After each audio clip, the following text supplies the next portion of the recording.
Olá pessoal, hoje eu tenho o roteador Cudy P2 e vou mostrar como vocês podem inserir facilmente o cartão SIM.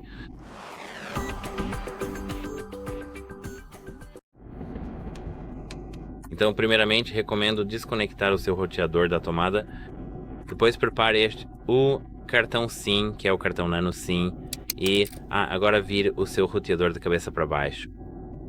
Como vocês podem ver, aqui temos o local do cartão SIM, e temos este desenho, um pequeno desenho com uma seta, o que significa que precisamos colocar nosso cartão SIM inserido desta forma.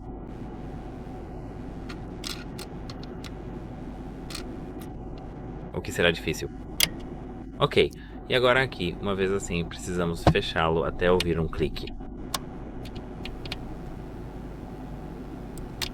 Agora terminamos. É assim que funciona. Adeus.